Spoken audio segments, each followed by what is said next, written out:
Hey guy, come here. Let the day fall off your shoulders.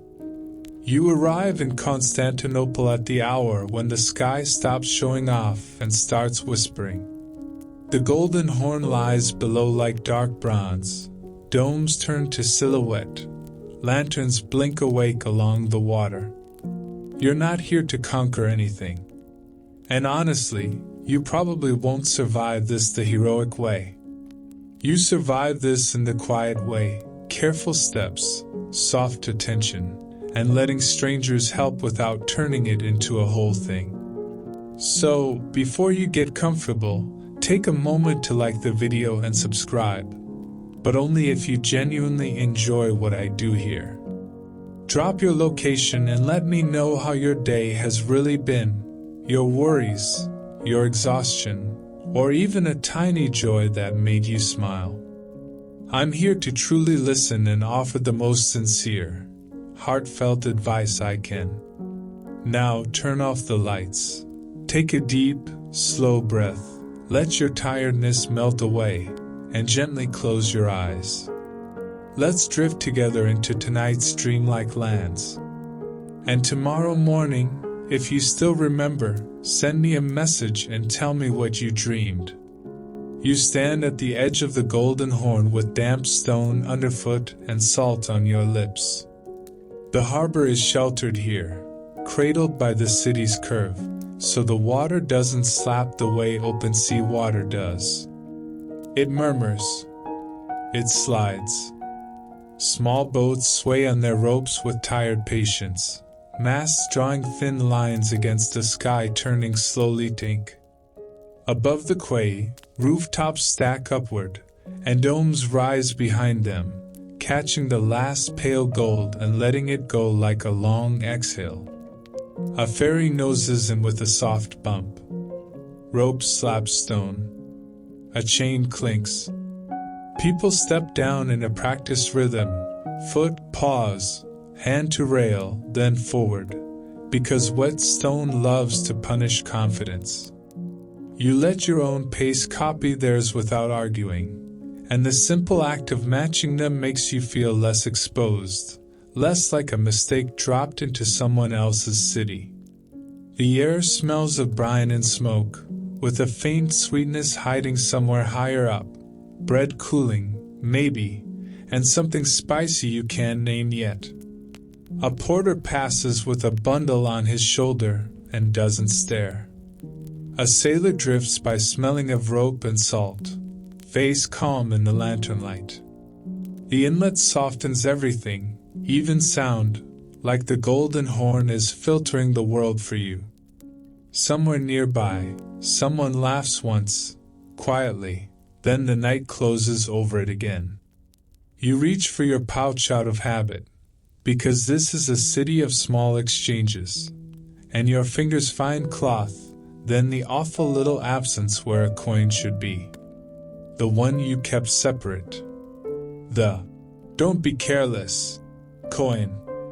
Gone. For a heartbeat, your mind tries to pretend it's still there. Brave.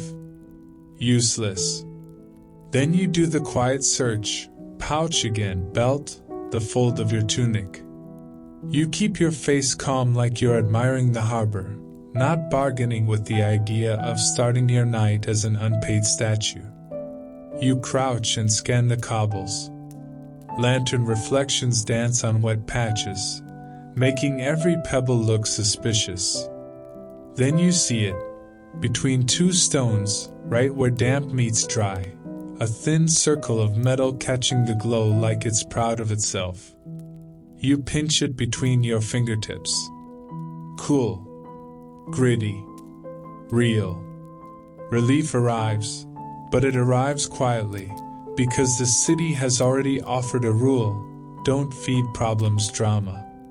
You slip the coin back into the pouch and tighten the tie slowly, as if your hands are making a promise your mind can't be trusted to keep. You press the knot once more, just to be sure, and the cord bites back slightly. Good. That's what you want. A little resistance. A little proof. Then you step, and your heel slides a fraction on the slick stone, just enough to make your heart jump. Offended you would test gravity in public. You widen your stance, steady yourself, and take the next step smaller, like you're learning a dance in real time. An older woman nearby balances a basket on her hip as if gravity is her friend. Her scarf is dark, her posture effortless. She doesn't smile in a theatrical, welcoming way. She simply watches your feet for a second, then tilts her head toward the glistening stones and the water's edge, an unmistakable warning wrapped in calm. Mind the slick. Mind the drop. Don't make tonight harder than it needs to be. You nod because gratitude doesn't always need a speech. The woman shifts her basket, satisfied, and moves on, disappearing into the harbor flow. No ceremony. No lingering. Kindness here is practical. It prevents. It doesn't perform. You edge away from the wettest shine and let your breathing settle. Lantern reflections stretch across the water in long ribbons that tremble, then steady again. Above, the domes deepen into shadow, and the city looks less like a fortress and more like a layered shelter holding its own warmth. You stay at the edge just long enough to let the harbor set your pace, slow in, slow out, until your shoulders drop without being told. Then you turn toward the flow of people and lantern light, toward streets that climb and narrow and promise you more quiet rules. The city doesn't grab you. It simply makes space for you to move, and you step into that space, careful, steady, ready to be carried forward. You drift with the flow of people, letting the city choose your pace. The quay keeps curving along the Golden Horn, and the stones, still damp, shine under lanterns like they've been polished by 1,000 careful steps. Salt sits on your lips. Smoke threads through it. A ferry waits at its mooring, rocking in a patient rhythm. The hull creaks, oars lie stacked, and a small cluster gathers without hurry. A fisherman with rope-rough hands, a porter hugging a bundle to his shoulder, a woman holding a wrapped parcel close. Nobody makes introductions. In a port city, the crossing itself is introduction enough. You step aboard. The deck is cool beneath your soles. The boat shifts under your weight, then steadies, and the harbor tilts in your vision for a blink, just enough to remind you that water is honest about who's balanced and who's pretending. The ferry pushes off. The Golden Horn opens wider, dark and glossy, carrying lantern reflections like trembling ribbons. You watch the shoreline slide by, seawalls, stairways cut into stone, little landings where boats kiss the edge and pull away again. Above, the city rises in layers, roofs stacked on roofs, balconies, domes, lights scattered like quiet signals. Sound arrives softened, as if the water filters it. Oars dip, wake whispers. A chain clinks somewhere with a metallic sigh. The inlet keeps the wind gentle, and that sheltered calm makes your shoulders drop before you even decide to let them. As the ferry noses toward another landing, you watch how people prepare to step off, hands tighten on straps, feet angle for balance, eyes judge the gap between deck and stone. No one rushes. Rushing is how you slip, and slipping is how your night becomes a story told about you, not by you. You press your fingertips briefly to the "don't be careless" coin you rescued earlier and step down with the rest, ungraceful, but upright. The stone here is higher and drier. The street beyond climbs immediately, one of those lanes that wakes your calves and dares you to complain. Buildings lean close, shutters half closed, warm light spilling from doorways and rectangular pools. The smell shifts from salt to bread and charcoal. People pass in tight currents, and the current teaches you, don't stop in the narrowest place. Yield to anyone carrying weight. Match the pace, and you'll feel less exposed. You begin to understand that, welcome, here isn't a speech. It's choreography. If you learn the steps, you're included. At a bend where the lane widens, porters unload sacks from a cart. Their movements are synchronized. No wasted energy, no extra drama. One of them glances at your pouch strap and makes a small motion with his chin toward the knot at your side. Not mockery. Instruction. You pause under a lantern and check. He's right. The loop has slipped, and one more jostle would open it like a careless mouth. You tighten it slowly, deliberately, as if you're repairing more than rope. When you look up, the porter is already back to work. Help offered. Help received. The city moves on.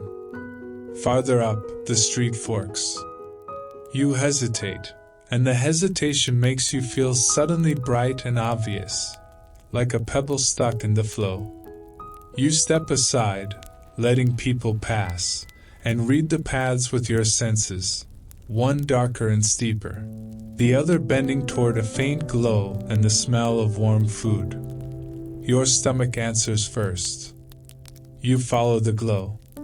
The lane opens onto a small square where a few vendors still linger, stubborn as late stars. Bread sits stacked under cloth. Steam escapes in quiet sighs when the cloth lifts.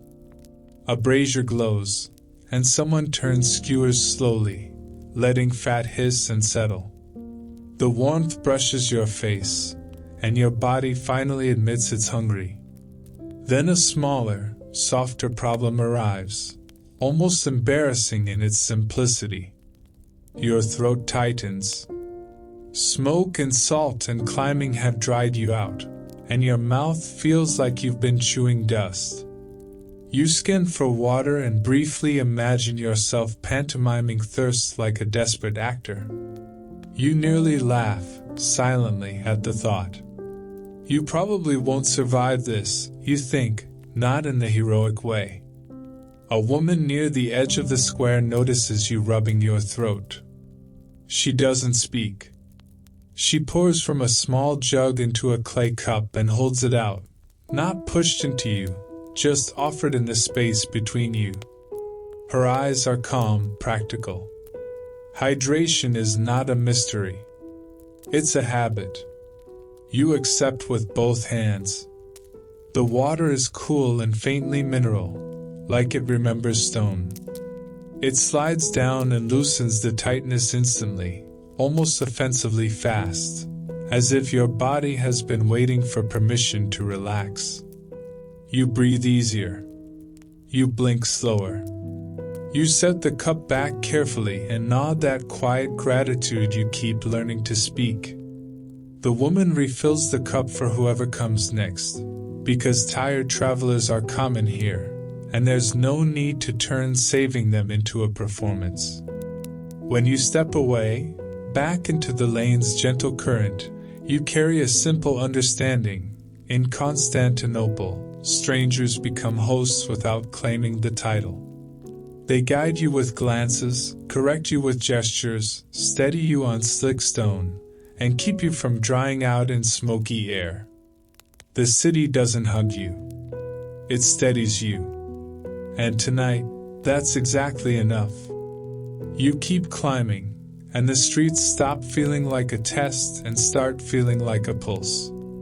Lanterns appear in pairs, hung from brackets and beams, their light warm and honeyed, their halos blurred by smoke that clings to the alleys like a soft shawl.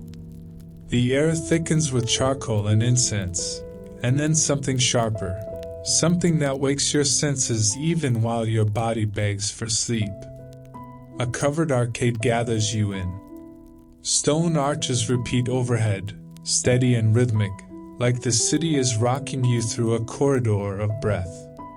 Under the arches, stalls sit shoulder to shoulder, cloth awnings, stacked baskets, open boxes, jars lined up in tidy rows. It's crowded, but not chaotic. People move with practiced gentleness, shoulders turn at the same moment, feet pause in the same narrow gaps, bundles lift high to avoid brushing faces. You follow, because following is the easiest way to belong. The spice market announces itself before you fully see it. The scent arrives in layers, sweet, then bitter, then floral, then a dry heat that feels like sunlight trapped in powder. Sacks stand upright with their mouths folded back, revealing colors that look almost unreal under lantern light. Turmeric like ground gold, paprika like crushed brick, pepper like tiny black beads, cinnamon curled in thin brown scrolls. Dried citrus peels glow pale, like moons caught in baskets. You breathe in, and your mind does the childlike thing and leans closer. A small bell rings once, polite, almost shy, marking a wait or a closing hour. Pilgrims with dusty hems pass beside sailors who smell of rope and salt. A merchant smooths a ledger as if it's an animal that needs calming. Porters weave through gaps you didn't realize existed, balancing loads that make your shoulders ache just by watching. This is not a place where anyone is, just browsing. Even your wandering is a kind of work, a way of learning how to be careful inside a living machine. You slow near a stall where jars catch the lantern glow. Honey sits thick and luminous, holding light as if it refuses to let go. Dried figs stack in neat pyramids, their skins wrinkled like old maps. Nuts spill into shallow bowls, each one a small promise of energy. You watch hands scoop and measure with calm confidence, and your breathing settles without asking permission. The locals don't welcome you with speeches. They welcome you with space. They shift a half step so you can see, pause so you can pass, and keep their expressions calm, as if they trust you to learn. You think of the older woman by the quay warning you off slick stone, and the water cup that appeared when your throat dried out. Constantinople keeps helping you in ways that don't require a story. You study the customs the way you study scent, lightly, without grabbing. People gesture with open hands, palm down, not with sharp fingers. Coins are counted low and close to the body, not flashed. Buyers don't crowd the sacks. They hover at a respectful distance, letting the seller's space stay intact. And when someone moves through with weight, the crowd parts as if the load has the right of way. You're absorbing it, oddly soothed by all that quiet structure, when your small problem arrives. A gust of smoke slides under the arch at the exact moment you breathe in too deep. Your throat catches. Your chest tightens. Your eyes water hard enough that lanterns smear into soft comets. For a second you stand there blinking, awkward and too visible, like the market has decided to test whether you're made of pride or patience. You turn toward the wall, pretending to admire stonework while you recover. You breathe shallowly through your nose. You exhale slower than you need to. You press your fingertips to your pouch and feel the cool reassurance of that. Don't be careless. Coin. The cough fades. Your vision sharpens. A man passes with a bundle of herbs tied to his belt. He doesn't touch you. He doesn't stare. He simply shifts his path half a step so his shoulder blocks the smoke for one clean breath, giving you a pocket of air.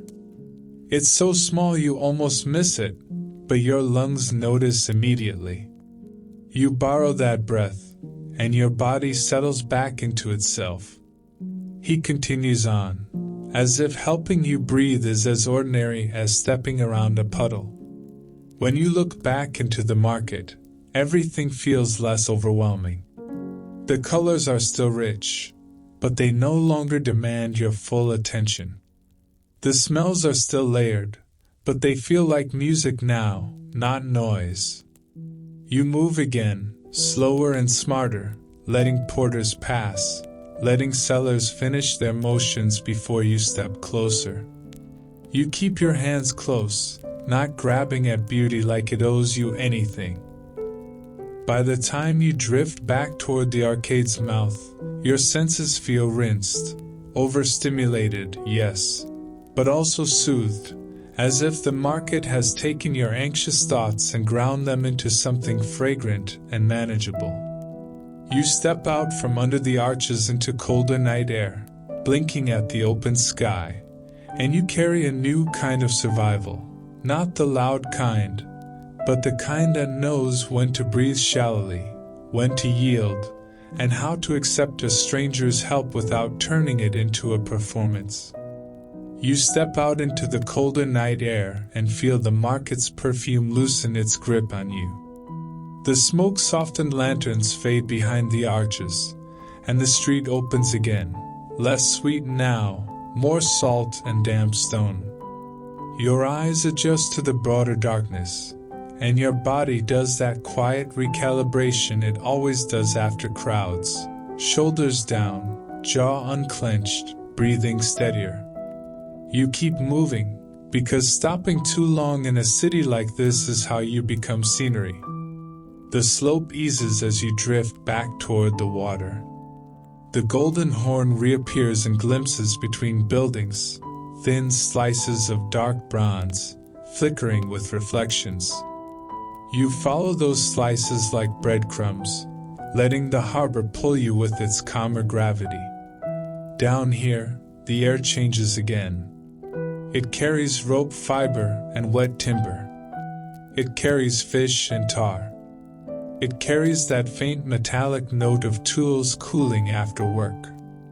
A dockyard spreads along a sheltered stretch of shore, where boats rest in various states of becoming. Some sit low in the water, heavy with cargo. Some perch on wooden supports, ribs exposed, hulls half-planked, like animals caught mid-growth. Lanterns hang from posts and beams, turning the workspaces into small islands of light in the wider night. And then the rhythm finds you. It's not music, not exactly, but it has tempo. Mallet taps, measured, patient, followed by the rasp of a plane. A saw sings through wood in long strokes, then pauses. A rope creaks as it's pulled taut, and you hear the soft slap of it settling. A bucket swings. Water pours.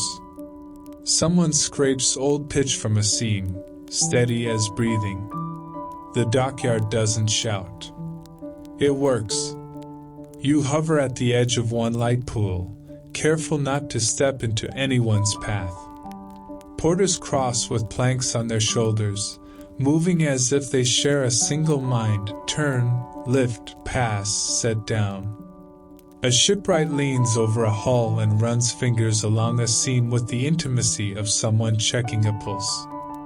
Another sits on a low stool, twisting cord into tighter rope with a simple tool and a calm wrist, turning messy fiber into something that can hold a ship against wind. You realize, with a small private amusement, that you're watching like a child who wandered into a grown-up world and is trying not to touch anything. It's fine. That's a solid survival strategy. You've already had your coin try to escape, your throat dry out, and your lungs briefly negotiate with smoke. Tonight is not the night to add accidentally ruins a rope coil to the list. Someone notices you lingering. Not in the suspicious way. In the practical way. A man with hands darkened by pitch makes a small gesture, not calling you in, not forcing you back, just indicating where you can stand without blocking the flow. You shift to that spot, grateful for guidance that doesn't demand gratitude. From there, you watch the imperial logic of the place, every motion aimed at seaworthiness, every task feeding another. A caulker presses fibrous material into a seam, oakum, teased and ready, then seals it with warmed pitch so water can't creep in like a thief. A carpenter fits a plank against the curve of a hull, checking it by sight, then by touch, then by the sound it makes when tapped. A boy carries pegs and wedges, careful as if he's handling something alive. No one here is in a hurry. Hurrying makes gaps. Gaps make leaks. Leaks make funerals. The dockyard has learned to be gentle because it wants to remain alive. A pot of tar sits near a brazier, kept warm enough to spread, not hot enough to boil. The smell is thick, earthy, sharp, almost sweet in a strange way, and the lantern light makes it look like dark honey. You remember the honey jars in the market and feel your brain try to connect the two, which is both adorable and deeply unhelpful. Because your next small problem arrives with the stealth of a bad idea. You take a step to get a better view, one single step, and your heel lands on something slick.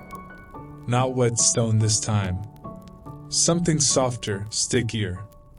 Your foot shifts, and your body does that quick, humiliating dance where it tries to recover without letting anyone know it almost failed. You catch yourself. Barely. Your heart gives one hard thump, then pretends it never happened. You look down. A smear of pitch has been tracked across a plank, a thin black sheen you didn't see in the lantern's blur. Your soul now wears a fresh, shiny patch like a badge you didn't earn. You keep your face neutral, as if this is exactly how you meant to accessorize. The shipwright with pitch-dark hands notices. He doesn't laugh. He doesn't scold. He simply reaches for a small handful of sand or ash, something dry, fine, and sprinkles it over the sticky spot on your sole. He motions for you to shift your foot lightly, grinding the grit into the pitch until it dulls, losing its cling. Practical mercy. The dockyard's version of the market man who gave you one clean breath through smoke. You do as instructed, slow and careful. The tackiness eases. Your shoe stops trying to become one with the floor. Your shoulders drop again. You offer that quiet nod of thanks you keep practicing, and the shipwright returns to his work without ceremony, as if saving you from embarrassment is simply maintenance. Another small seal against an unnecessary leak. You keep watching, but now you watch smarter. You learn the dockyard customs the way you learn the markets. Loads get right of way. Tools stay close to the body. Walking paths exist even when they aren't marked. You notice how people avoid stepping over ropes, how they lift them instead, preserving their lay and twist. You notice how hands touch wood with respect, not romance, checking grain, checking fit, checking honesty. The harbor beside you breathes with quiet movement. A small boat slides past, oars dipping gently, leaving a thin wake that catches lantern light and then lets it go. The Golden Horn looks calmer from here, as if it's listening to the dockyard and approving of the work. And you, standing at the edge of that approval, feel something settle in you too. The city's kindness isn't soft.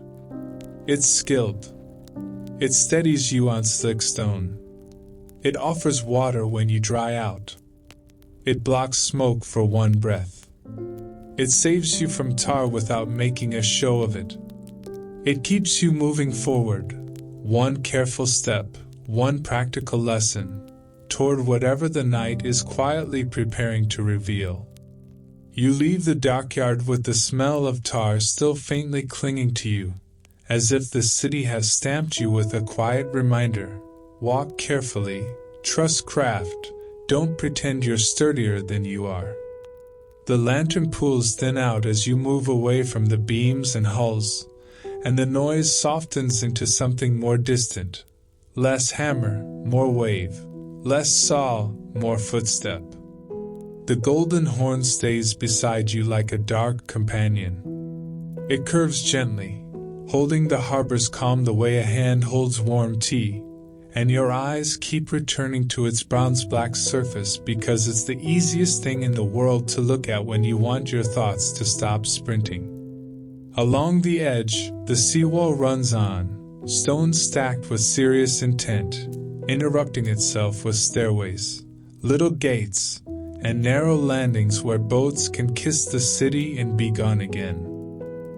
You walk close enough to feel the wall's presence, but not so close that you become one of those people who drifts into the harbor by accident and then has to pretend it was a spiritual choice. The stones underfoot are uneven in a way your body learns quickly. You step, test, shift your weight, then step again.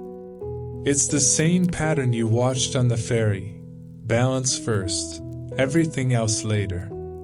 A few figures move along the wall with you, workers heading home, late couriers, people who look like they belong to the night as much as the night belongs to them. Nobody announces anything. Nobody needs to. In Constantinople, the city itself keeps the schedule, and you're the one catching up. As you pass a low arch set into the seawall, you notice a different kind of traffic, not the steady stream toward food and light, but small movements toward shadow. People slipping down steps you'd miss if you weren't paying attention. A man carries an empty clay jug. Another has a bundle of cloth, careful and dry. A woman holds a small lamp close to her body as if shielding it from both wind and curiosity.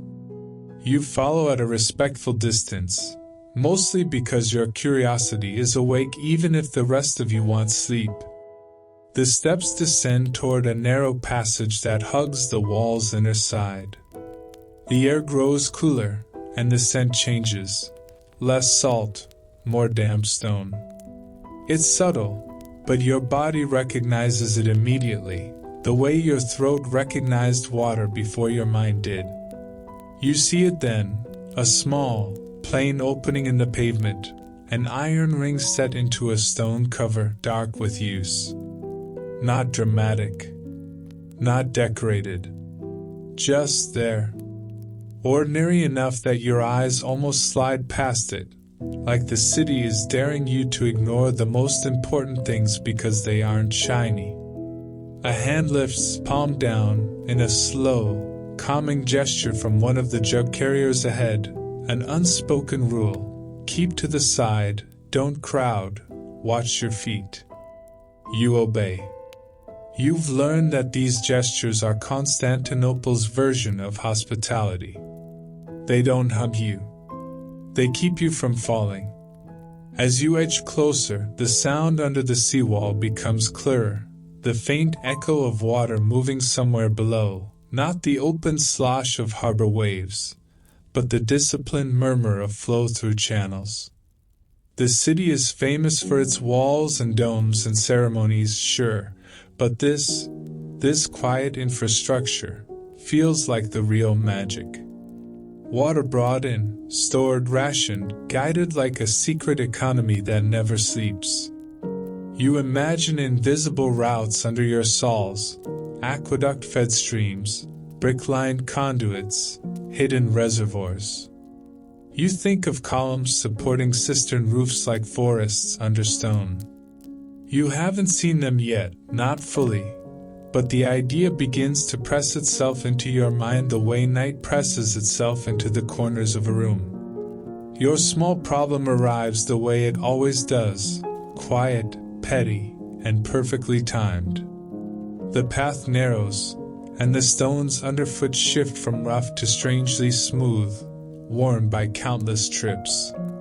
In the dim light, your eyes misjudge a shallow dip.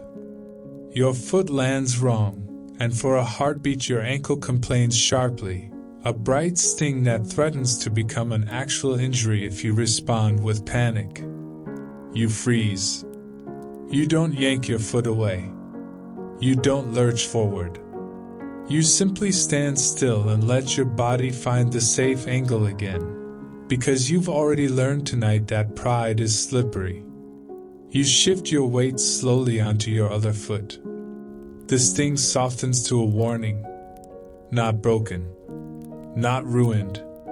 Just reminded. A figure ahead pauses, not turning fully, not staring, just stopping long enough to give you room, then stepping aside so you can pass without needing to hurry. Their lamp lowers slightly, casting more light on the stones at your feet. It's a tiny kindness, the kind that says, "I saw you wobble. I won't make it a scene. Here's more light so you don't do it again."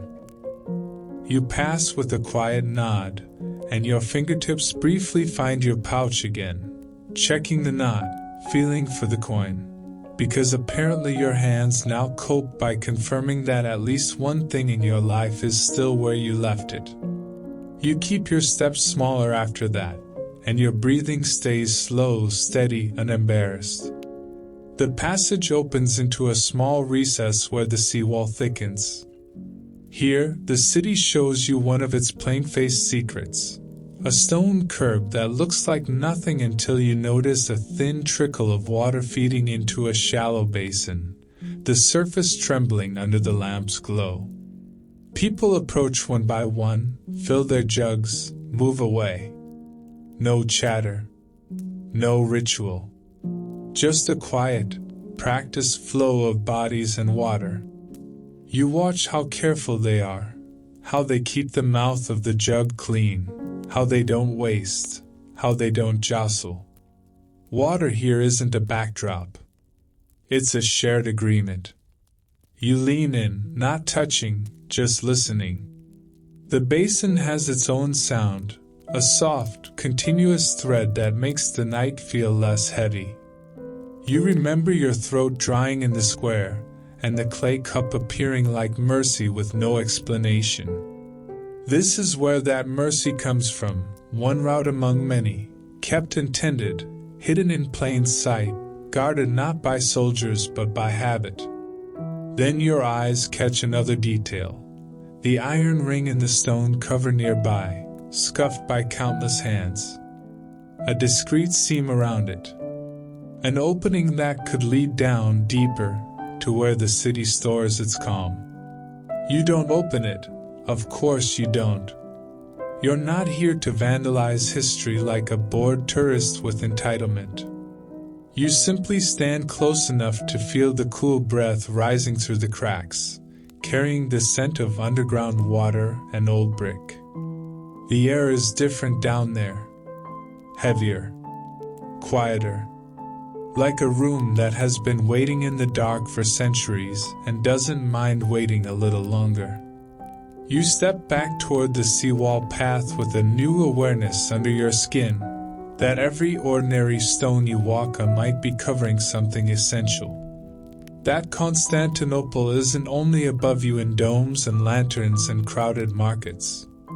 It's below you too, flowing, stored, disciplined, keeping the living city alive with a hidden forest of water. You keep walking with that new awareness humming under your skin, the sense that the city is layered like a patient secret, and you've only just brushed the outermost cloth. The seawall path begins to feel less like a route and more like a seam between worlds. Harbor air on one side, the city's stone body on the other, and beneath both, that disciplined murmur of water traveling where it's told. A lamp ahead dips, and a small group turns into a narrower opening, almost invisible until you're close. It isn't a grand entrance. No carved archway shouting, "Mystery this way." It's just a low threshold, stone worn smooth, like thousands of careful hands have polished it without meaning to. The people going in move with the calm of routine. They're not sneaking. They're simply entering a place that belongs to their lives. You follow at a respectful distance, because by now you've learned that Constantinople rewards the person who watches first and reaches later. The passage angles downward, and the air changes immediately, cooler, damper, as if you've stepped into the shadow of a deep well. Lantern light becomes softer here, swallowed a little by stone. Your footsteps sound different too, more hollow, like the city is listening to you from inside itself. The descent is shallow at first, steps that feel carved by time rather than designed. Your hand brushes the wall, and it's cold enough to make your fingertips wake up.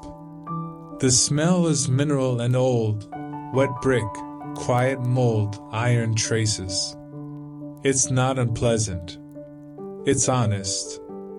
Like rainwater that never had to pretend to be perfume.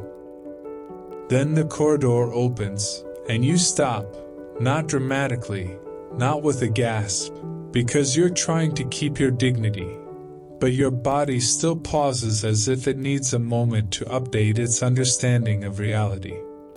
A cistern forest spreads out in front of you. Columns rise from dark water in long ranks, disappearing into shadow above. Lantern reflections tremble on the surface, turning every pillar into a doubled shape, stone tree and water tree, real and mirrored. The ceiling is low enough to feel present, but high enough to make the space breathe.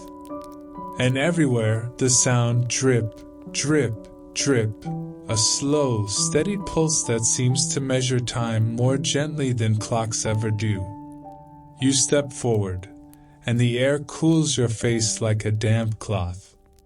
It wraps around you. It asks nothing. It just receives you. The locals move like caretakers in a quiet sanctuary. They don't speak. They don't need to. Their lamps tilt to guide feet away from slick edges. Their steps keep a respectful distance from the waterline.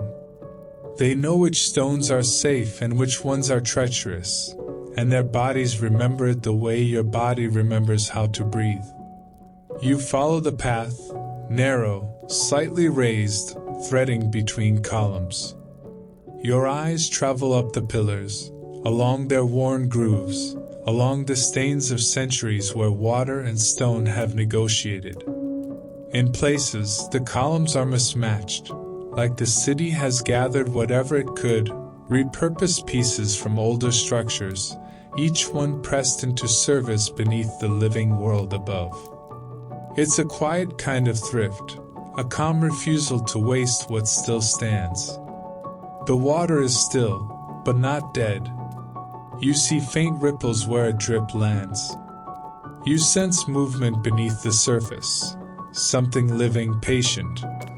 You don't lean too far, because you've already had one near slip tonight, and you're not interested in collecting a new identity as the person who falls into the Imperial water supply.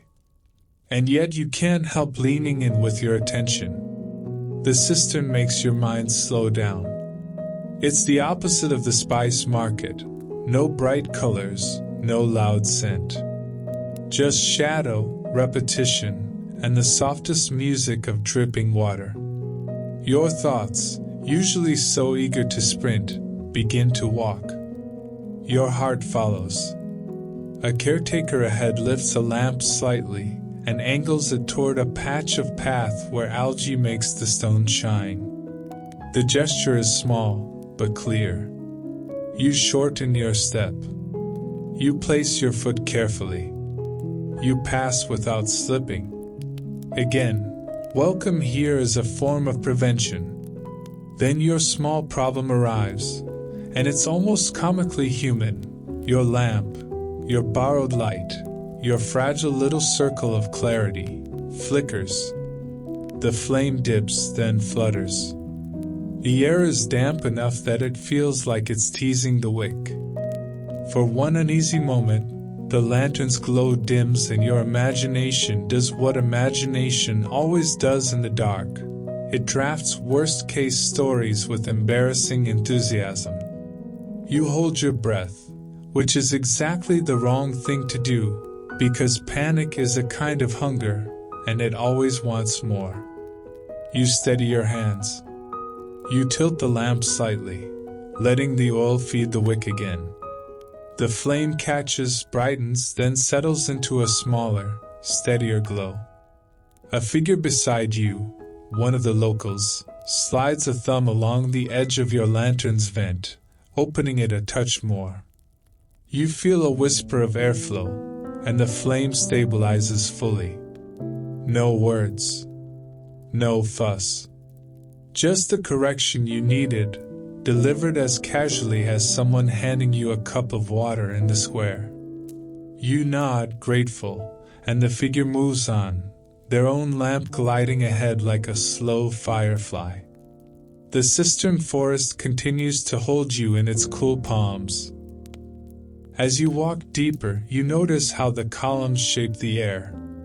Each one interrupts your sideline, making the space feel infinite even when you know it must end somewhere. Shadows gather between pillars like dark fabric. Lantern light slides across stone and vanishes. You begin to understand why this place feels like a forest, not because of leaves and birdsong, but because it's a world of trunks and corridors and hidden distances, where the same pattern repeats until your mind surrenders the need to count. And in that surrender, something else happens, something gentle. The city above you fades. The harbor, the market, the dockyard, those lively currents, become distant, like memories already softening at the edges. Down here, the empire's power is not banners or palaces. It's water stored in darkness. It's planning. It's patience. It's the ability to keep people alive through heat and siege and drought because someone, long ago, decided that the most important treasures should be hidden under stone and guarded by habit. You keep walking, one careful step at a time, letting the drip drip drip guide your breathing. And you realize you're not only descending into a cistern, you're descending into the city's quiet heart, where the world slows and survival stops being loud. You keep moving, and the cistern keeps rearranging your sense of scale. Every few steps, a column interrupts your sight line and replaces it with another corridor of pillars, another aisle of darkness, another repeating certainty that somehow makes the place feel endless. The lantern light you carry becomes less like a spotlight and more like a small animal you're responsible for, fragile, warm, easily startled by damp air. The drip drip drip continues, steady as a patient metronome. Each drop lands and makes a ring that expands, touches another ring, then disappears. The water swallows the evidence politely. It's the kind of sound that doesn't ask you to pay attention, yet somehow teaches you how to. You walk on the raised path, stones slick in places, dry in others, testing with your foot before you commit your weight. Your body has learned tonight's lesson in multiple dialects: wet quay stone, smoke-thick market air, tar-slick dock planks, shallow dips that want your ankle. Down here, the cistern adds its own version: algae shine, hidden puddles, edges that drop into dark water without warning. You move as if you're crossing something sacred, which is not a bad approach when the city's lifeblood sits inches below your heel. The columns themselves feel alive in a slow, architectural way. Some are smooth, others scarred. Some carry faint spiral grooves. Some look older than the city's current mood, repurposed into this underground forest because stone that still stands is too valuable to abandon. You run your eyes up a pillar until your lantern light can't reach higher. Then your gaze disappears into shadow where the ceiling begins. It's oddly comforting, this limit. The cistern tells you, without saying it, that there are things you don't need to see in order to trust they exist. And then you notice the carp. At first it's only a suggestion, movement beneath the surface, a darker shape sliding through darker water. Then a lantern reflection trembles, and the fish passes beneath it, turning the light into a ribbon that seems to swim with it. Carp move like patience given a body. No hurry. No panic. Just a long glide, a subtle flick of tail, a calm acceptance that water is both road and home. You lean in, not with your weight, just with your attention, and your own reflection wavers on the surface. Your face is a pale smear between lantern light and black water, not quite you, not quite anyone. You remember that. Don't be careless. Coin and how quickly it tried to disappear into the city, and you feel a quiet gratitude that you're not watching it sink through this dark. You keep your fingers on the lantern handle and your feet on the path, because you're learning to love what's here without needing to touch it. The air is cool enough to make you breathe slower. Your lungs draw it in, and the dampness feels like a soft bandage around the inside of your chest. The smell is mineral, faintly metallic, like the city's bones are sweating. Every so often, your footsteps echo, 1, 2, then the columns absorb the sound, and the cistern returns to its gentle dripping, as if it's politely correcting you. This place is not about your noise. Time begins to stretch. Not in the dramatic, cursed way, more in the quiet, sleepy way, like when you stare at waves too long and your brain stops counting minutes. The repetition of pillars and drips blurs the edges of before and after. You could have been walking for 5 minutes or 50. Your body feels the difference between effort and rest, but your mind stops caring. The cistern doesn't reward urgency. It rewards steadiness. You notice small marks on the path, scratches, worn notches, places where stone has been rubbed smoother by countless hands. They're practical clues, like the porter's chin gesture about your knot, like the market man who gave you one clean breath, like the shipwright who dulled your pitch-slick soul with grit. Down here, even the stone carries instruction, if you're patient enough to read it. Your small problem arrives as disorientation, soft, sneaky, almost embarrassing. The columns repeat so perfectly that your sense of direction loosens. You turn a corner and feel, for one strange moment, that you might be walking in circles. The lantern light shows another aisle, another pillar, another stretch of water, and your mind tries to map it and fails. The cistern is a forest without stars. If you panic, you'll invent monsters out of geometry. So you do what the city keeps teaching you. You slow down. You stop forcing the story. You let your senses choose what's real. You listen first. The drip rhythm is not identical everywhere. In one direction it sounds denser, more drops, closer together. In another it thins, as if the ceiling above is drier. You turn your head slightly, and the echoes change. Your breath sounds different too, more open when you face the wider aisle, tighter when you face a narrower corridor of columns. You follow the path of the sound that feels familiar, the steady drip you've been walking with, the one that matches your slow breathing. Then you watch the water. Lantern reflections behave differently when the space widens. In the broader aisles, the light stretches longer across the surface, like silk pulled gently. In the tighter ones, the reflections break into shorter fragments, interrupted by column shadows. You choose the wider feel, the one that suggests a main route, tended and walked often. A caretaker passes ahead, lamp held low. Their light catches the notches you noticed and makes them glow for a second. The figure doesn't beckon you. They simply moves in the direction that makes sense, and your body recognizes the pattern. The locals always choose the safe line, the practiced line. You follow at a respectful distance, and the tightness in your chest eases. Not because you've solved anything heroic, but because you've remembered you don't have to dominate a place to move through it. As you walk on, a carp surfaces briefly near a column base, just enough to create a soft, circular ripple, then vanishes again. The water closes behind it like a curtain. The cistern returns to its quiet pulse. Your lantern flame holds steady now, vent breathing properly, and the path beneath your feet feels less like a trap and more like a guide.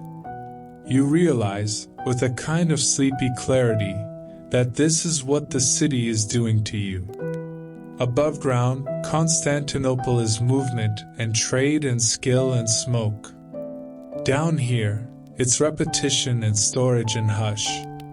It's teaching you that survival isn't always a sprint. Sometimes it's a slow walk between columns, a careful foot on slick stone, a calm attention to drips and ripples, until time stops snapping at you and starts stretching out, soft, elastic, forgiving.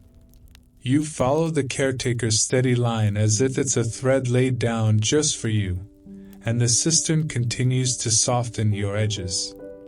The air stays cool, the dampness gentle rather than threatening, and the columns keep repeating like a lullaby that learned how to stand upright.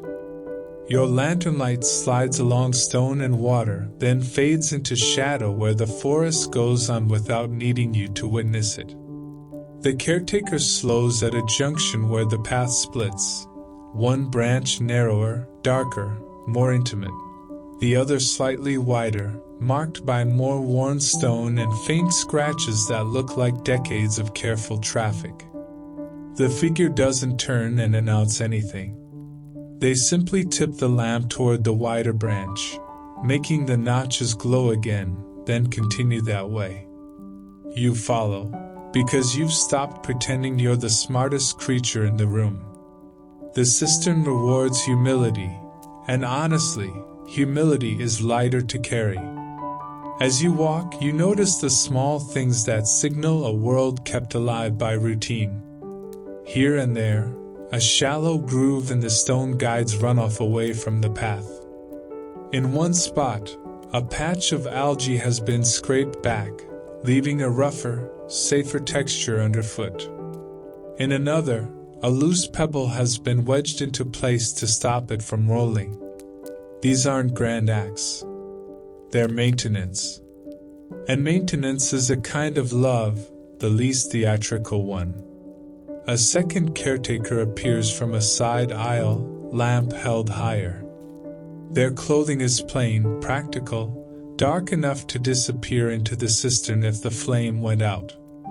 They pause near a column base and tilt their lamp toward a small marker carved low on the stone, something like a symbol or a simple cut. Your eyes catch it only because the lantern makes it shine for a moment. The caretaker traces the mark with a fingertip, then moves on. You keep your distance, but your attention lingers. The cistern isn't only a storage space. It's a place of quiet knowledge, routes, markers, habits, maps that live in hands and feet rather than on paper.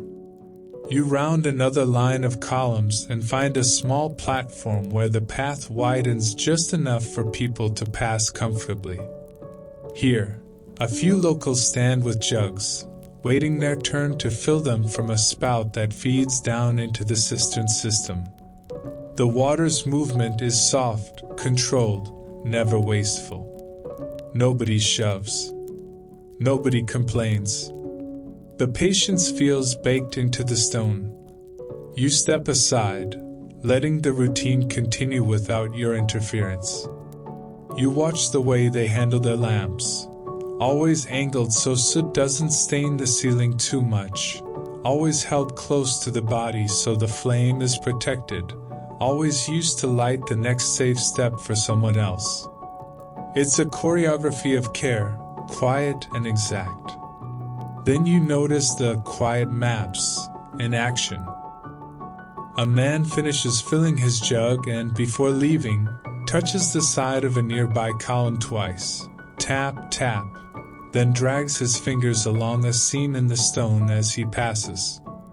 It's not superstition. It's checking. The seam is a crack line where moisture behaves differently. If it widens, if it leaks too much, it signals a change in pressure or channel flow. Another caretaker later runs a thumb along the same seam, then wipes their thumb on cloth, examining the dampness like a sailor tasting wind. You realize these people are water keepers the way shipwrights are seakeepers. They read subtle signs. They listen for changes in drip rhythm. They notice if algae blooms in an unusual patch. They feel the air and know if the cistern is breathing differently. Their work is mostly invisible above ground, but down here it's a quiet vigilance that keeps an empire's thirst from becoming panic. Your small problem arrives not as danger, but as temptation, the softer kind that still trips you.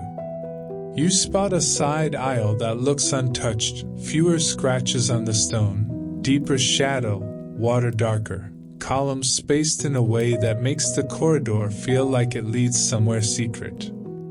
Your curiosity leans toward it like a hand reaching for a forbidden drawer. You take one step toward the mouth of that side aisle, and the air feels immediately different, staler, heavier, with a faint sour note that suggests less circulation. The stone here looks slicker. The path's edge drops more abruptly into water. It's beautiful in that dark way that makes your brain romantic, and that's exactly why it's dangerous. Romantic thinking is how you end up in water you're not supposed to touch. A caretaker notices your drift and gives a simple gesture, palm down, slow, then points, not at you, but at the main path, the worn safe line. No scolding, just a correction. Their lamp tilts, and in that brief light you see it clearly. The side aisle's first stones are green with algae, slick as oil. One careless step would slide you into the black. You step back without argument, feeling quietly grateful that someone saved you from your own dramatic impulses. You fall back into the main flow, and the cistern seems to approve, drips steady, air consistent, lantern flame calm. The caretaker who corrected you does something else you didn't expect.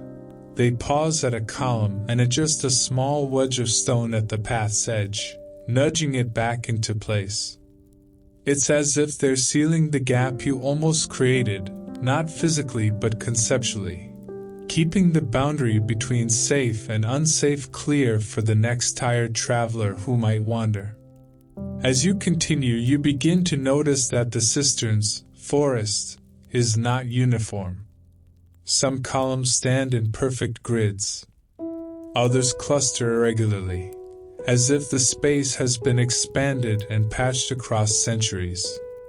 Here and there, the ceiling arches slightly, and the drip rhythm changes. The city has added to this underground world the way it adds to itself above ground, layer on layer, repurpose on repurpose, never wasting what already works. You pass another set of markings, scratches arranged in a pattern on a column base, and you understand, these are the Cistern signposts. A map that doesn't need ink. A language made for damp stone and low light. The waterkeepers and monks and quiet workers navigate by these marks, by the feel of air and the sound of drips, by how lantern reflections stretch across water. It's knowledge designed to survive when paper rots and memory fades. And you, walking with them, accepted into their routine by glances and gestures, begin to feel the city's deeper kindness. It doesn't just keep you from slipping. It teaches you how to read it, how to move without forcing, how to trust the quiet maps beneath your feet. You keep walking until the air begins to change again, slowly at first, like a room warming as a fire settles into its rhythm. The cistern's cool dampness loosens from your skin in reluctant threads, and the stone under your feet grows less slick, more dusty, more familiar. Lantern light brightens ahead, not because the flame is stronger, but because the space is narrowing, returning you to a world where walls don't swallow sound so completely. Steps rise. Your hand brushes stone one last time, cool and wet enough to feel like a farewell. You climb with care, because the city has already shown you that it doesn't need dramatic dangers to humble you. A shallow dip or a patch of algae will do just fine. You emerge through a plain opening that looks like nothing from above, and the night air hits your face, salt, smoke, and something else now, a faint sweetness, like warm fiber and simmering leaves. Above ground, Constantinople is still moving. Not loud, not frantic, just alive. The Golden Horn glimmers through gaps between buildings, holding lantern reflections like quiet ribbons. Your ears take a moment to readjust, footsteps on stone, distant or creaks, an occasional metallic clink. After the cistern's drip drip drip, the city sounds messy, more human, like it's allowed to be imperfect again. You follow the scent that's been growing in the air, not spice this time, not tar, but a clean, animal soft warmth, like wool warmed by hands, mixed with steam. The street draws you inward, away from the seawall's edge, into lanes where workshops cluster. You notice the signs of labor before you see the labor itself. Bundles of pale fiber stacked under cloth, racks of twisted skeins hanging like sleeping serpents, baskets covered to keep dust out. Lamps here are more frequent, not brighter, just placed with intention, as if people are guarding their work from the night's mistakes. You turn a corner and feel as if you've stepped into a different kind of weather. Steam rises from low cauldrons, curling upward in slow, ghostly ribbons. The air is warm and wet, and it beads lightly on your skin. Hands move in practice cycles around vats and basins, dipping, lifting, draining, laying.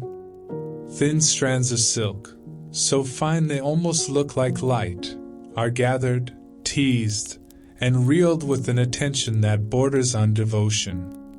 It isn't noisy devotion. It's the kind that lives in wrists and fingertips. This is the silk quarter. You watch a woman sit near a shallow basin, drawing filament from a cluster of softened cocoons. The cocoons look humble at first, small, pale, almost ugly in their ordinariness, until you see what they become in her hands. She gathers the filaments together, guides them onto a spindle, and the strand forms, smooth, continuous, impossibly delicate. The motion is calm, repetitive, hypnotic. Your own breathing falls into it, as if your lungs are trying to copy the rhythm. Nearby, another worker stirs a dye vat with a long paddle, slow enough that the surface barely ripples. The color in the vat is deep and serious, like ink that decided to become velvet. A skein goes in pale, comes out transformed, dripping with new identity. Steam wraps around it, and for a moment it looks like the color is still being negotiated between water and fiber. Nobody talks to you. Nobody has to. You're learning again that hospitality here often looks like non-interference. They let you watch as long as you don't block the flow, as long as you don't reach for what you haven't earned the right to touch. And honestly, after almost slipping into tar, you're not eager to add Ruin's Imperial die batch to your personal collection of humiliations. You notice the customs quickly. Lamps are kept away from loose fibers. Water is used sparingly, poured with care, not splashed. Finished skeins are lifted with both hands, not dragged. Even footsteps are mindful, wide, steady, avoiding puddles and cords. There's a quiet respect for cleanliness here that isn't about vanity, it's about quality. Silk remembers everything. A stray mark, a careless fingerprint, a drip of dirty water, these things don't disappear. They become permanent. A man passes carrying a frame strung with threads, moving like someone transporting a living thing. He doesn't glance at you, but his path curves slightly, guiding you a half step back from a wet patch on the stones. You comply automatically. The city has trained you in a single night, which is both comforting and mildly insulting, because it implies you were extremely untrained to begin with. You drift toward a rack where skeins hang in rows, each one a different shade, each one catching lantern light in a soft, almost arrogant shimmer. Silk doesn't just reflect light, it holds it, then releases it slowly, like it's deciding how much beauty you deserve. You lean in with your eyes, not your hands. You remember the Cistern's quiet maps, marks designed to survive damp stone and low light, and you see a similar language here, small knots tied in specific ways on certain skeins, tiny tags of cloth, subtle patterns in how bundles are arranged. Sorting without shouting. Meaning embedded in method. Your small problem arrives quietly, and it's the kind that would feel silly if it didn't matter. You step closer to watch a skein being lifted from a vat, and your foot lands on a damp stone that looks dry under lantern light. Your soul slips a fraction, just a whisper of movement, but it's enough to spike your pulse. The skein, dripping dye, swings slightly in the worker's hands. Not wildly, not disastrously, but enough that a single drop arcs outward. The drop lands on your sleeve. It's tiny, a pinprick of color. But silk workers don't deal in tiny. Tiny is how mistakes begin. You freeze because that's what you do now when danger or embarrassment approaches. You don't flail. You don't try to wipe it with your bare fingers like a panicked child smearing paint. You hold still, letting the worker decide what the correct response is, because this is their domain. The worker glances at your sleeve, then at the vat, then at your face. Their expression stays neutral, not angry, not indulgent, simply assessing. They make a small gesture toward a nearby basin of clear water and a cloth. Not offered like charity, more like instruction. Deal with it properly, quickly, without spreading it. You move to the basin with careful steps, wide stance, steady weight, because you're not repeating the slip. You dip the cloth into the clear water and press it gently to the spot. You don't rub. You blot, slow and patient, letting the water lift what it can. The dye fades slightly, not vanishing, but softening from fresh mistake to quiet reminder. The worker watches long enough to confirm you're not making it worse, then returns to their task, satisfied. The quarter continues working as if nothing happened, because in a place built on repetition, one drop is only a disaster if you turn it into one. You look at the softened stain and feel an odd gratitude. It's proof you were here, yes, but more than that, it's proof you learned the right kind of restraint. The city keeps saving you from yourself, from rushing, from grabbing, from turning every moment into a performance. As you drift deeper into the silk quarter, the steam warms your face, and the smell of wet fiber and dye settles into something comforting. You watch cocoons soften, filaments gather, threads twist into strength. You watch color become a kind of wealth, quiet, controlled, earned by patience. And somewhere in the back of your mind, you feel the empire above you again, not as banners, but as systems, water stored in darkness, wood shaped into ships, spice measured into trade, and here, silk reeled into shimmer, ready to clothe power without ever raising its voice. You keep drifting through the silk quarter, and the warmth starts to feel like a blanket that's been laid across your shoulders without asking. Steam rises in slow ribbons from vats and basins, softening the edges of everything. Lantern light becomes hazy, golden, almost kind. The worker's motion stays steady, dip, lift, drain, lay, like the entire district is breathing in a shared rhythm. And your own breath keeps matching it, not because you're trying, but because your body is tired enough to accept help wherever it finds it. As you move farther in, the workshops change. The small spaces of reeling and dyeing give way to larger rooms where threads multiply into something more complex. You notice the shift the way you notice a change in temperature, subtly at first, then suddenly obvious. The air smells less like boiling leaves and more like clean fiber, dry, warm, faintly sweet. The steam thins. The sound changes too. Fewer sloshes and splashes. More soft clacks. More wood on wood. More a steady, delicate percussion that feels like rain tapping a window in a calm storm. A wide doorway appears, flanked by plain stone. From outside, it looks almost modest. No grand carving, no theatrical guard.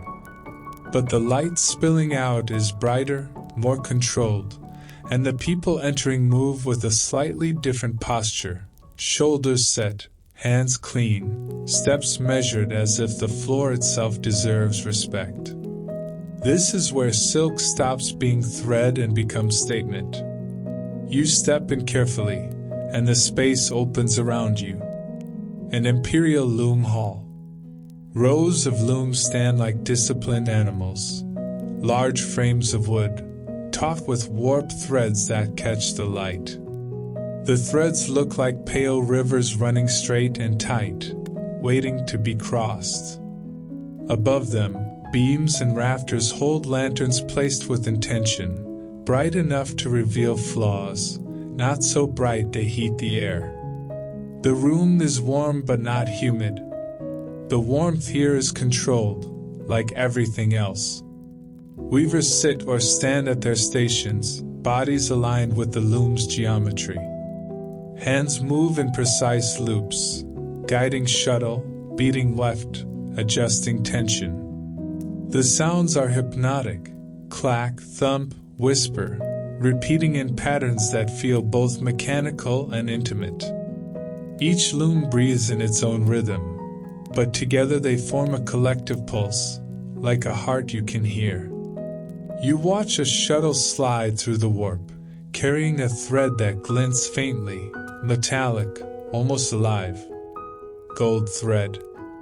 Not pure gold, of course, but fine metal wound around a core, designed to catch light and hold it.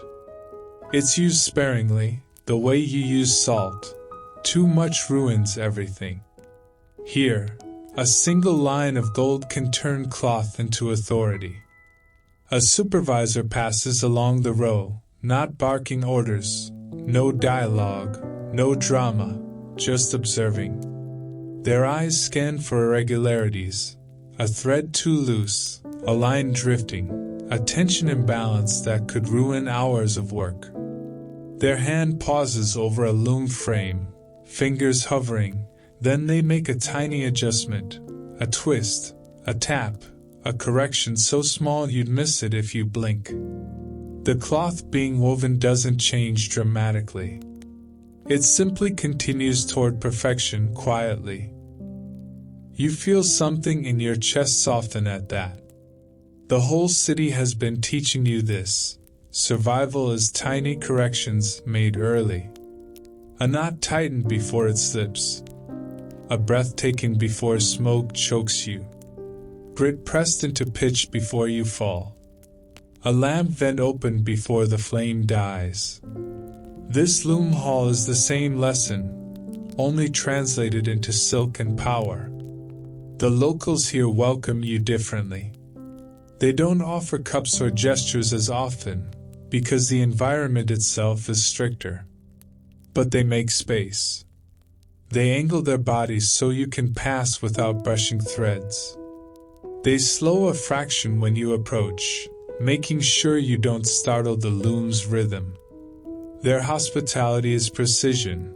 They keep you from contaminating the work by gently guiding you into the right gaps. You stand near the edge of a row and watch cloth form.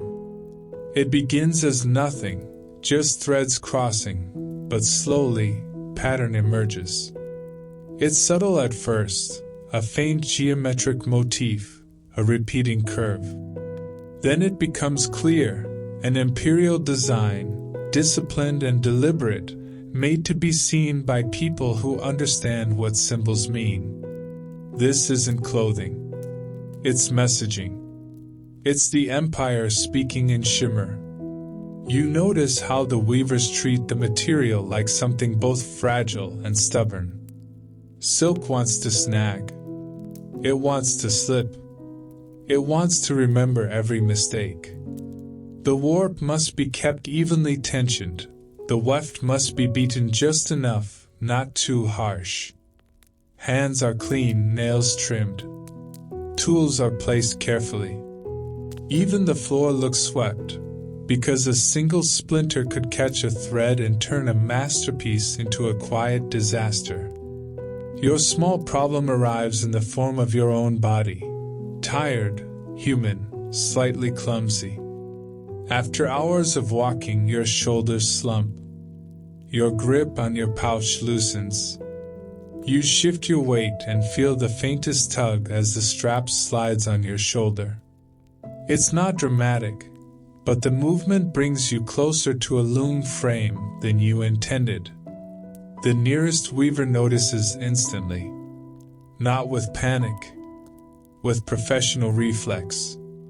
Their hand lifts, not touching you, just raising a palm, a gentle stop. You freeze. The motion is enough.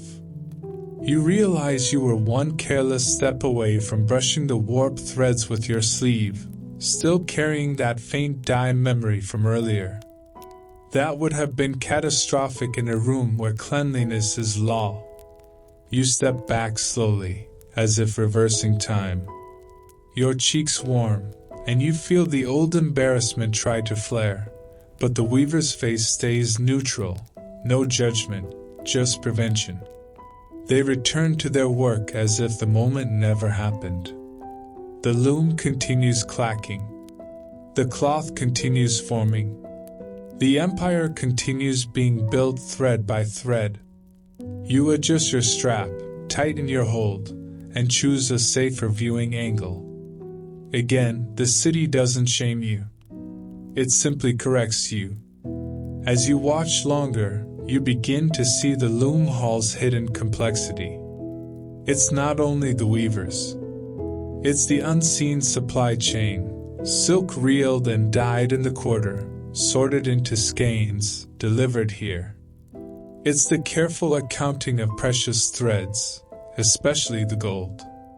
It's the discipline of maintaining tools and replacing worn parts. It's the quiet hierarchy of skill. Some weavers handle simple cloth, others handle pattern, others handle the imperial motifs that must be flawless. You let your mind rest in the repetitive sound. Clack, thump, whisper.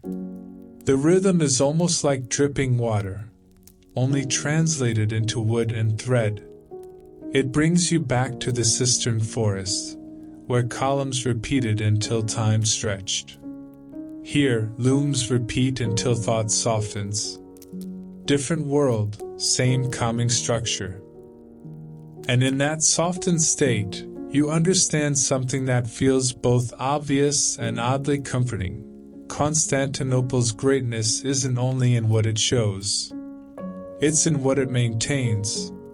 Water hidden below, ships built at the edge, spices measured under arches, silk woven into symbols. Everything is craft. Everything is careful. Everything survives because someone, somewhere, keeps making tiny corrections before the disaster has a chance to become a story. The loom hall keeps breathing its steady percussion, clack, thump, whisper, until you notice the smallest change, a hesitation, a half beat out of place, like a heart skipping because it suddenly remembers it has something to lose. A supervisor glides along the row again, not with drama, just with that exacting stillness you've come to recognize as control. Their gaze stops at a loom where gold thread should flash faintly through the pattern. It's still beautiful, still disciplined, but the shimmer is thinner. The light doesn't catch in the same confident way. The weaver's hands continue for a few motions, then slow, as if listening for permission. You watch their fingers hover over the shuttle path, then lift away. A small, careful pause ripples across the nearest looms. Not a shutdown, not a scene, just a quiet tightening of attention, the way a dockyard goes still when someone hears the wrong creak in a hull. The supervisor steps to the side of the loom frame and checks the peg where a spool should hang, one of those innocently simple objects that holds the world together until it doesn't. Their hand touches the empty space. Then the hand touches it again, as if the spool might politely reappear out of embarrassment. It doesn't. You feel the room's temperature change by a fraction. Not actual heat, more like the warmth of ease leaving. The weaver's posture stiffens. Another nearby worker shifts, subtle as a cat hearing a sound behind a wall. The looms keep clacking, but now the sound has an edge. It's still coming, but it's alert too. Like a lullaby sung by someone who's watching the door. The supervisor moves with brisk restraint toward a narrow side chamber where supplies are stored, skeins, shuttles, reeds, waxed cords, the small parts that keep a loom from becoming an expensive piece of wood that only looks confident. You drift after them, staying far enough to be respectful, close enough to see. Your hands stay where they can be seen, because you're very aware you are the newest variable in a room that worships predictability. Inside, the air smells drier, more like clean fiber and wood dust. Spools rest on pegs in tidy rows, each marked with small cloth tags, knots tied in specific ways, colors arranged with the calm logic of people who have learned that order is cheaper than panic. Lantern light falls in narrow bands. Shadows sit in the corners like old habits. The supervisor counts. Not hurriedly, precisely. Their fingertip touches each peg, each spool, each tag. Their eyes narrow in a way that isn't anger but mathematics. When they reach one gap in the row, the counting stops. The hand lingers on the empty peg again, and you understand the problem's shape. Something is missing that should not be missing, and the missing thing is not ordinary thread. The supervisor turns and walks to a shelf where a ledger rests, thicker than it looks, pages softened by handling, edges darkened by oil and time. It's the kind of book that holds the truth nobody wants to say out loud. The supervisor opens it under a lamp. The light catches lines of script and columns of numbers, neat as woven pattern. A finger traces downward, moving from entry to entry, pausing at one line, then sliding back up as if to confirm that the world hasn't shifted. You watch the finger stop, tap once, then press harder, the way someone presses a bruise to see if it still hurts. The supervisor's shoulders tighten. The ledger says a spool is here. The peg says it is not. And in a place where gold thread is measured like blood pressure, quietly, carefully, constantly, one missing spool is not a small mistake. It's a crack line that could widen into disaster. The loom hall's rhythm outside grows thinner, as if the room is holding its breath. A worker enters the side chamber and sees the open ledger. Their eyes flick from the page to the empty peg to the supervisor's still face. Their own posture changes instantly, shoulders drawn in, movements smaller, like they're trying not to disturb the air itself. You stand very still, because you've learned tonight that stillness is often the smartest thing you can do. You feel your "don't be careless" coin in your pouch like a tiny anchor, and you have the oddly sympathetic thought that this missing spool is someone else's coin, someone else's small object that has decided to vanish and turn into a problem larger than its weight. The supervisor begins a quiet inventory. No shouting, no accusations, just motion with purpose. A hand gestures toward a row of cloth bundles. Check. A finger indicates a box of spare shuttles. Check. Another gesture points toward a corner where finished pieces are folded under protective cloth. Check. The workers move with fast restraint, lifting items, peering beneath, replacing them exactly as found. Everything is done gently, because even searching here must be clean. A frantic search would be its own contamination.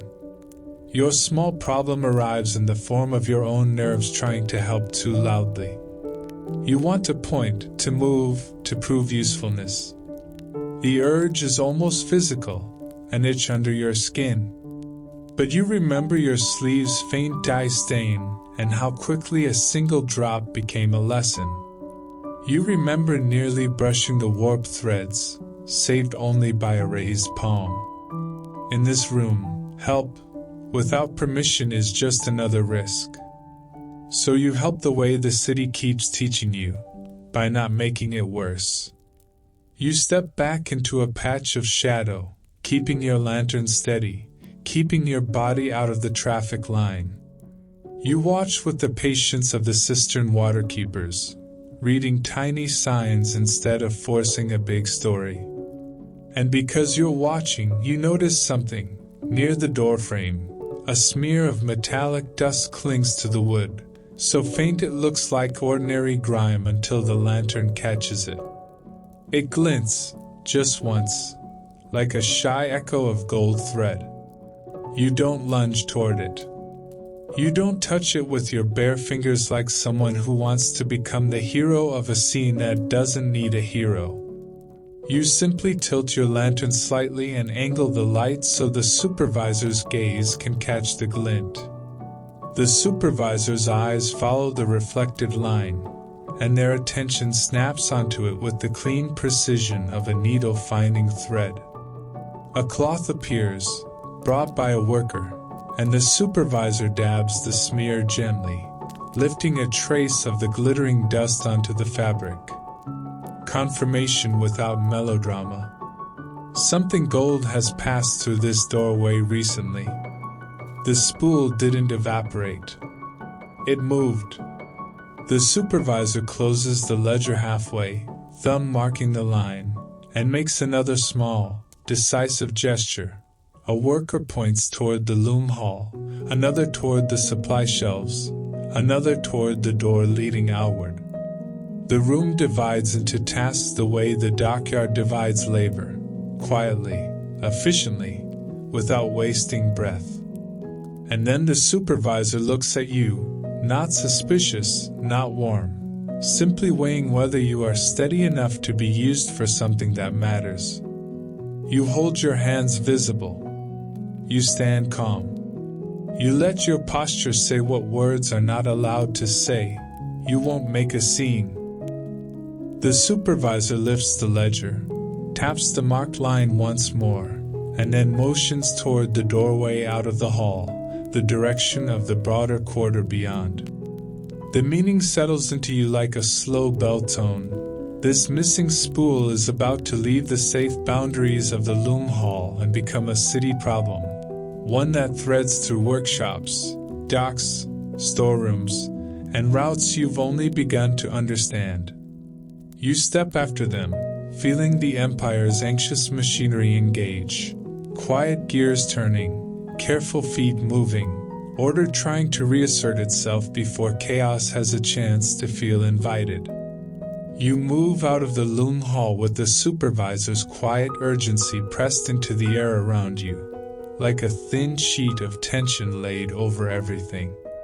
The clack of the looms fades behind the doorway, and the silk quarter receives you again with its warmer breath, steam, damp stone, clean fiber, the faint sweetness of softened cocoons. The city keeps working, because the city always keeps working, and that's the first thing you notice about trust. It's invisible until something goes missing, and then suddenly it's the only thing anyone can see. The supervisor carries the ledger close, thumb still marking the line that insists the spool exists. You keep your distance, walking in the safer gaps, staying out of the way you learned in the dockyard. Nobody says your name. Nobody needs to. You are the quiet extra in a scene where every object has a place and every place has consequences. The first clue is already in your mind, that shy glitter of metallic dust on the doorframe. Gold thread doesn't shed casually. If it left a trace, it moved with friction, brushed against wood, scraped against cloth, passed too close in a hurry. You watch the supervisor's steps, not their face. Their feet choose the most direct routes, the lanes that keep clean work away from wet patches. Your feet follow, but your eyes roam. Outside the loom hall, the quarter is a living labyrinth of tasks. Reeling stations glow softly where cocoons are eased into water. Dye that steam in low courtyards, their surfaces dark and serious. Racks of skeins hang like sleeping banners, each one tagged and knotted in its own quiet language. Porters pass with bundles on their shoulders, moving with that steady choreography you've come to respect. Turn, lift, pass, set down. Every bundle is a promise. Every promise is a risk. The supervisor pauses at a junction where the lane widens into a small working courtyard. A dyer lifts a skein from a vat and lets it drain in slow drips, as if each drop has a job to do elsewhere. A basket of pale silk waits under cloth, protected from soot and careless hands. The supervisor's gaze schemes the ground, then the walls, then the hands moving through the space. You follow the gaze and notice what your tired brain might have missed. A faint line of scuffed dust on the stone, like something cylindrical was rolled or dragged too close to the edge of the courtyard. A worker passes with a bundle and shifts slightly to avoid that line, as if they've learned the lane's hazards by muscle memory. Your attention tightens. A spool could be carried. It could also be tucked inside cloth, hidden as just another bundle, relying on the quarter's constant movement to become camouflage. You let your eyes settle on the small details. A corner of cloth tied too quickly, a knot that looks like it's trying to disguise its own haste, a porter's shoulder set a little too rigidly. Your small problem arrives as the simplest betrayal. The ground is damp, and the stones are uneven, and you're still human. Your foot lands on a slick patch and your body does that quick, humiliating flinch. Not a fall, not even a full stumble, just enough to make your heart thump and your lantern waver. You freeze instantly, remembering the dyed drop on your sleeve, remembering the raised palm that saved the warped threads. You correct your stance slowly, plant your feet, steady your flame. The city doesn't punish you. It just reminds you, again, to be boringly careful. The supervisor moves on, and you move with them into a narrower lane where steam thickens.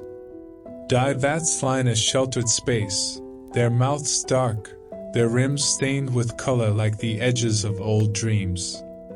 Here, you see how trust becomes system.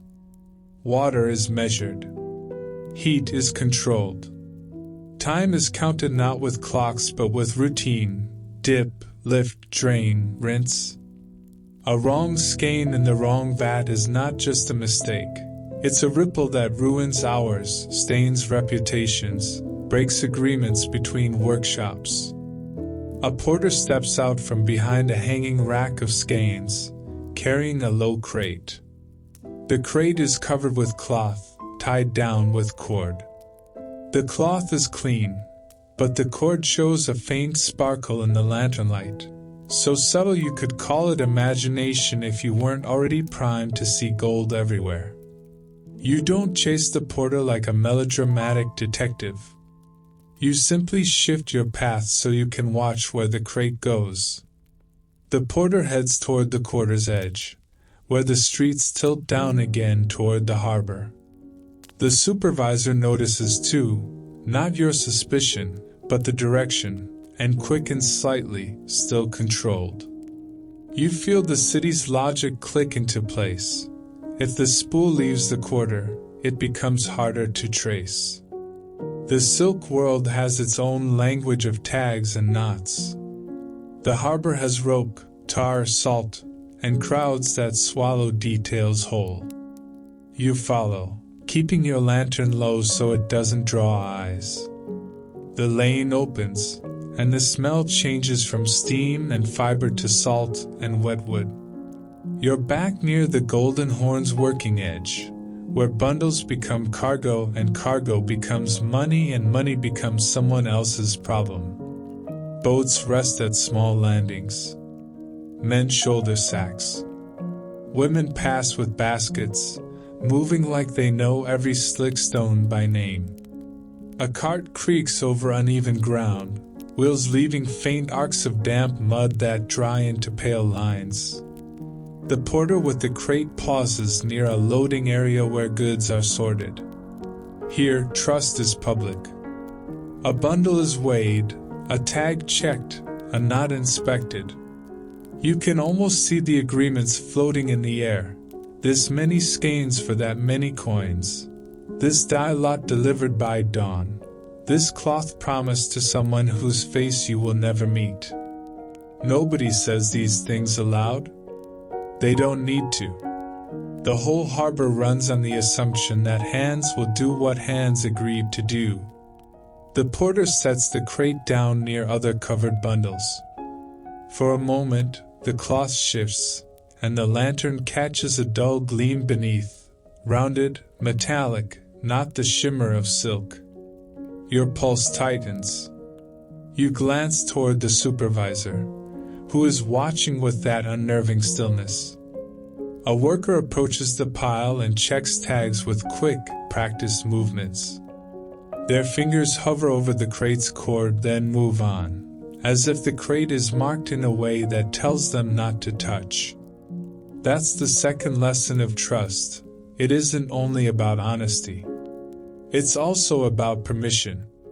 In a city built on trade, boundaries are invisible lines everyone agrees not to cross, until someone does. The supervisor gestures, subtle and decisive, and a different worker steps in, someone whose posture suggests authority without spectacle. They don't yank the cloth away. They don't turn it into a performance. They simply lift the crate with both hands and carry it toward a quieter corner under a beam where lantern light is steadier. You and the supervisor follow, the way you followed caretakers in the Cistern forest, respecting the safe path, reading the room's rules. In the quieter corner, the crate is set down gently. The cord is inspected. The knot is checked. And you notice something that makes your stomach sink in a calm, sleepy way. The knot is not the quarter's knot. It's a dock knot, quick, utilitarian, designed for rope and weight, not silk and cleanliness. The spool's trail has crossed the boundary. Someone moved it from the Loom hall's disciplined world into the harbor's practical world, trusting the harbor's anonymity to swallow it. You stand very still and let the realization settle. Every layer of Constantinople depends on the next one behaving. Looms depend on dye vats. Dye vats depend on clean water. Harbor loading depends on tags and knots and not looking away at the wrong moment. And when one small spool goes missing, it doesn't just threaten cloth. It threatens the invisible agreements that make a city feel safe enough to sleep. You keep your lantern steady, because if there's one thing you've learned tonight, it's that the empire doesn't collapse from grand drama. It frays quietly at the seams, exactly where everyone assumed trust would hold. You stand in that quieter corner by the harbor beam, watching the crate like it's a sleeping animal you don't want to startle. Lantern light steadies, reflections no longer jittering on wet stone, and the air feels sharper here, salt and rope fiber, tar faint in the background, fish carried on the wind like a reminder that the sea never stops working. The supervisor's stillness is almost heavier than speech.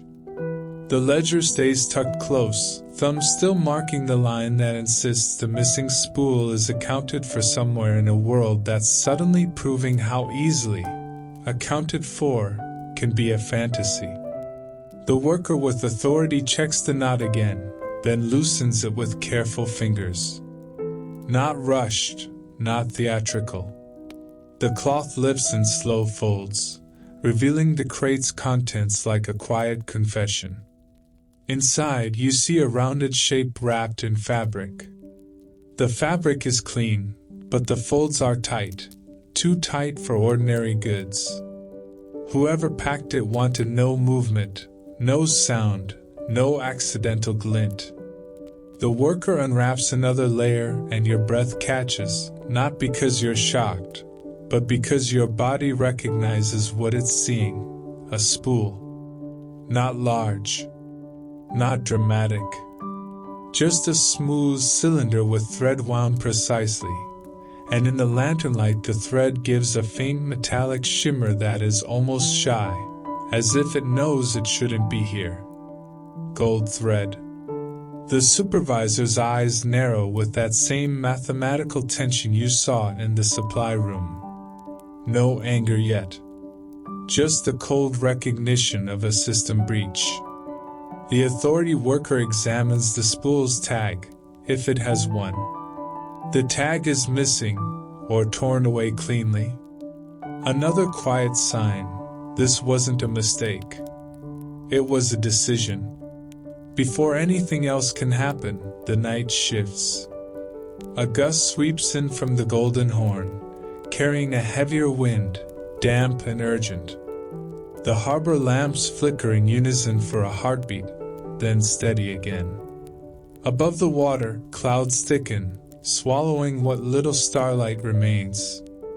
You feel it in your skin, the air pressure dropping, the dampness turning from gentle to insistent. The city's weather is changing, and weather here is not scenery. It's a force that tests every seam, wood seams on ships, stone seams in walls, thread seams in cloth, and water seams in the underground channels. A few drops strike stone, soft, spaced out, like the sky testing its aim. Then the drops multiply. The sound becomes a light tapping, then a steady patter. The harbor wakes into wetness again, and the slick stones that have been warning you all night begin to shine with fresh danger. The supervisor gestures, quick, controlled, and the spool is wrapped again, secured more properly this time, as if the first priority is containment. Not punishment. Not accusation. Containment. You understand the instinct. Keep the thread safe. Keep the evidence intact. Keep the system from unraveling further. But the storm doesn't wait for investigations. Rain thickens, and the harbor's practical world reacts instantly. Canvas is thrown over bundles. Ropes are tightened. Workers move faster, shoulders hunched, protecting goods from water the way you protect a flame from damp air. The Golden Horn, usually calm and cradled, darkens and roughens with wind. Small boats tug against their moorings and knock softly against stone, sounding like anxious knuckles. Then you hear it, a sound that doesn't belong in the harbor's usual rhythm. A low, hollow gurgle. At first it's subtle, easy to mistake for water slapping stone. But it repeats, deeper, coming from the direction of the seawall and the narrow passages you followed earlier. The sound is not surface water. It's water under pressure, moving where it shouldn't, like a throat trying to swallow too fast. The supervisor's head turns. The authority worker pauses mid-motion. A dockhand near the edge glances toward a drainage channel and steps back quickly. You follow their gaze and see water pooling where it usually drains cleanly. The channel's mouth burps up a surge, then retreats, then surges again, as if something downstream is clogged. Your mind reaches back to the Cistern forest, those cool columns, the quiet maps, the seams checked by waterkeepers' fingertips. You remember the damp crack line, the markers, the careful scraping of algae. You remember the air that felt heavier near a forbidden isle. You realize what the storm is doing. It's feeding water into the system faster than the channels can guide it. Any small obstruction, any neglected seam, any accidental blockage becomes a problem that climbs upward. And now you understand the new problem's shape. It isn't only about the missing spool. The storm is about to threaten the silk work itself. Rainwater doesn't just make streets slick. It carries grit and debris into drains. It swells channels. It forces water to find new paths. If the cistern system begins to misbehave, if water backs up into the lower workshops, if dampness rises into loom halls, silk and moisture become enemies. Threads weaken. Dye runs. Mold starts its quiet occupation. The empire's shimmer can be ruined by a single night of bad water behavior. The supervisor moves with sharper urgency now, still wordless. Their gesture points away from the open harbor and back toward the quarter's inner lanes, toward higher ground and more controlled spaces. The authority worker follows, carrying the wrapped spool close under cloak. You move with them, not as a hero, but as an extra pair of eyes and a body that has learned how to not be in the way.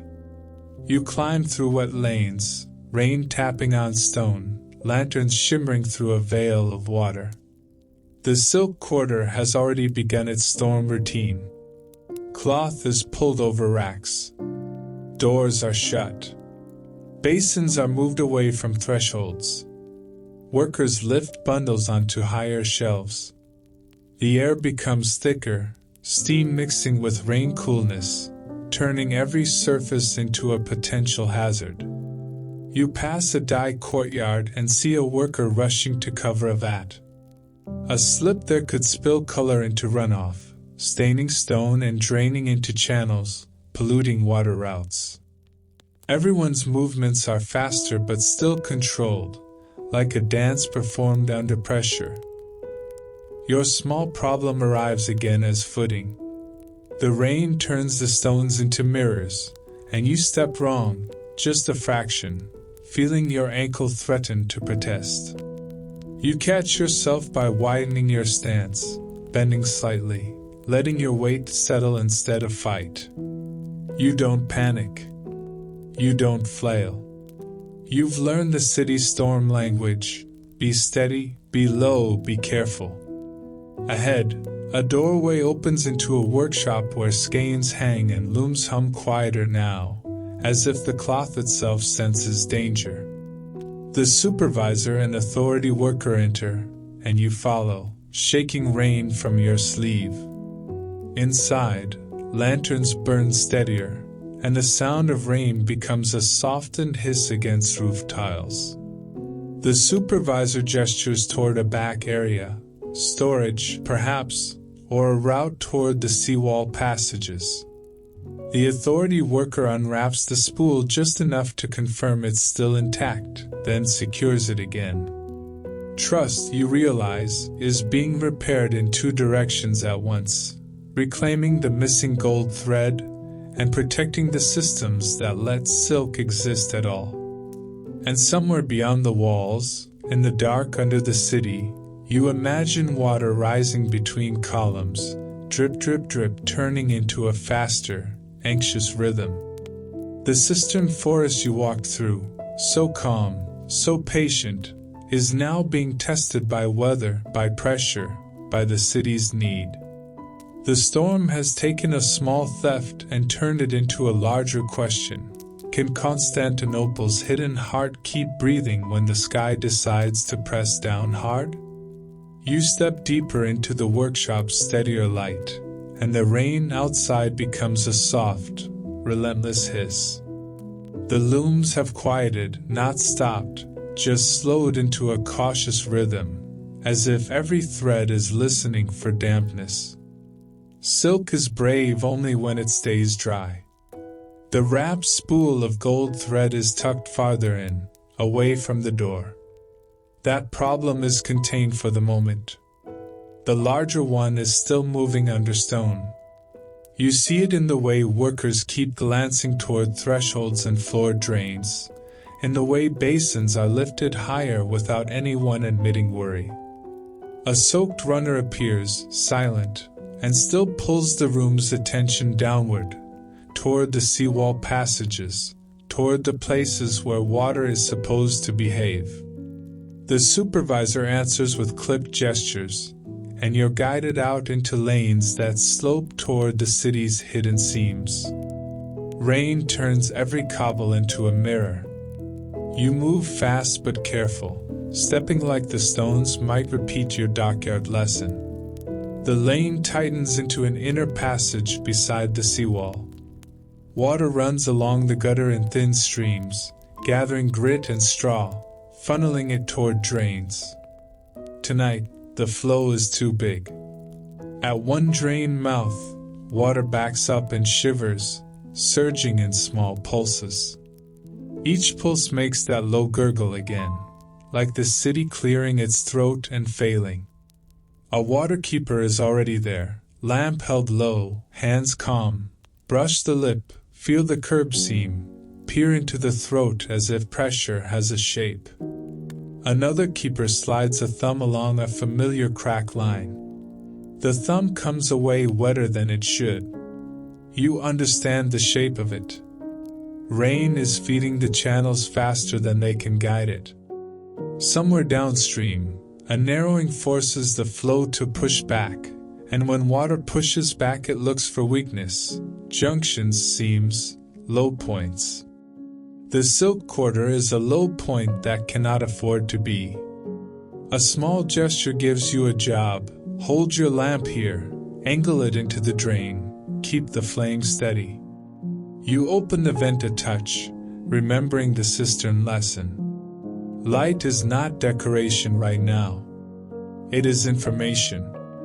In the lamplight, the drain is stuffed with unimpressive villains, straw, cloth fibers, tiny wood flakes, and deeper in, a heavier clump of rag and silt wedged tight against the stone lip. Water tries to force through, fails, rebounds. The gurgle deepens. The keeper kneels and hooks the clog, pulling slowly because yanking would tear something that matters. The mass resists, then gives in layers. Water surges forward, then stutters as another layer catches. Patient increments. Tiny corrections. Your small problem arrives as fatigue. Your lantern arm aches, the flame wavers once, and you correct immediately, elbows closer, shoulders down, breath slow, until the glow steadies again. You keep being useful by being boring. A second keeper scatters coarse sand and ash around the drain, turning slick stone into traction. Feet move safer. Tools move steadier. The city chooses the least theatrical solution.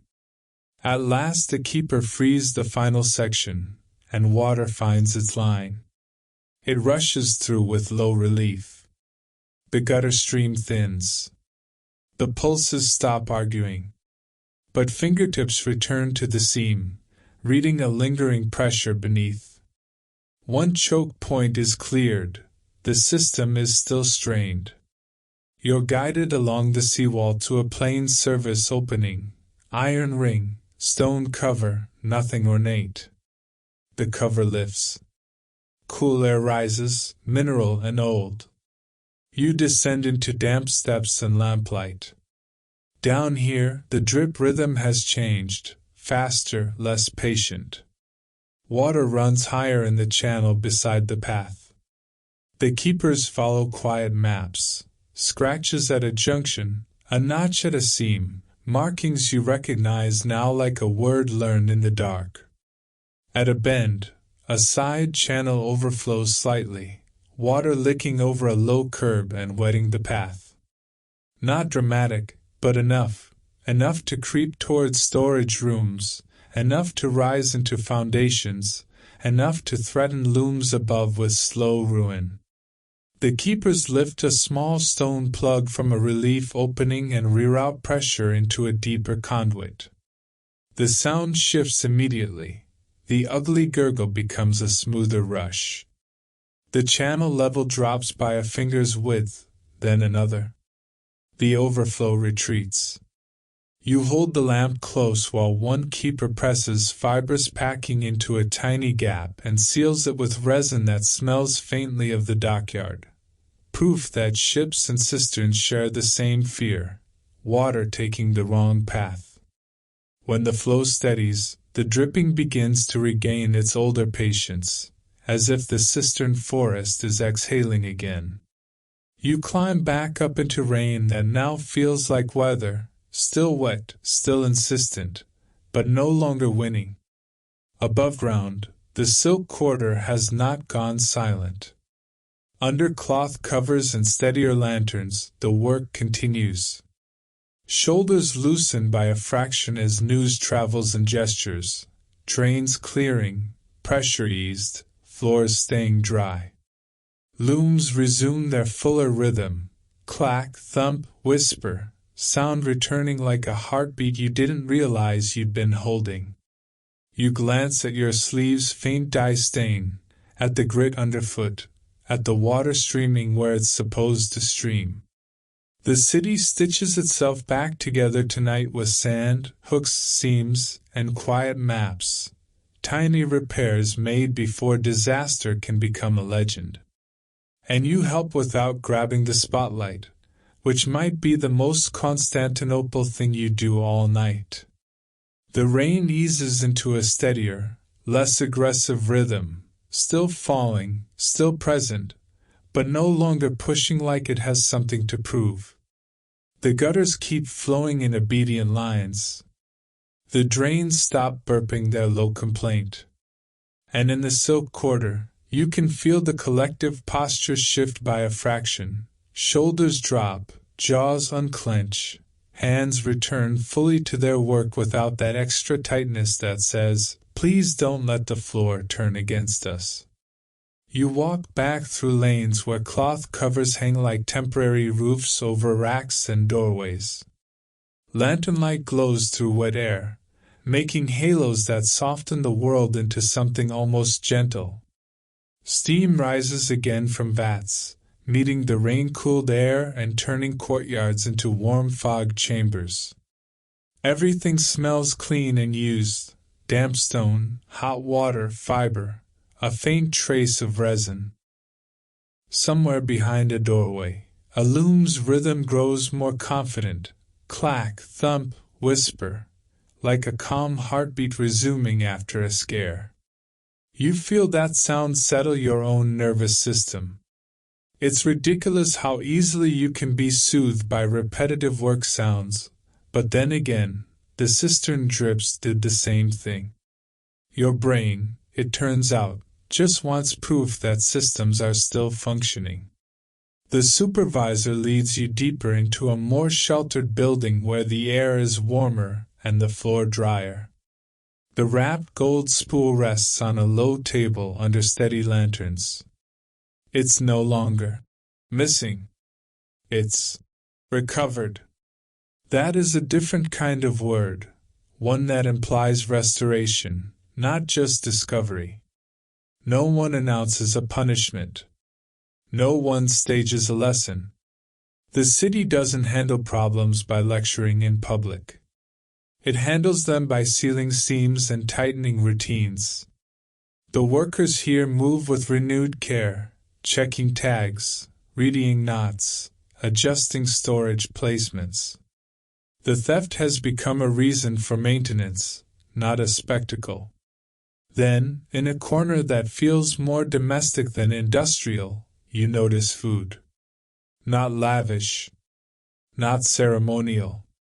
Just practical comfort arranged with quiet pride, bread still warm, its crust splitting gently when handled, a bowl of olives glossy with oil, small pieces of cheese, dried fruit, and a pot sending up a scent that feels like the opposite of panic.